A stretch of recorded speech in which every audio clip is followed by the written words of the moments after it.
Welcome to Solvetic, your channel to always learn technology easily. Below in the description, you will find useful links we used in this video.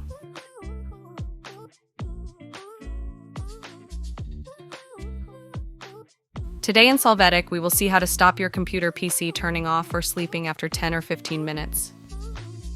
Go to Settings from Startup. You are going to go to System and there to Power. Drop down the option, Screen and Sleep. Now in the options, turn off my screen and put my device to sleep. Leave the value Never. Hey, remember to subscribe Solvetic channel.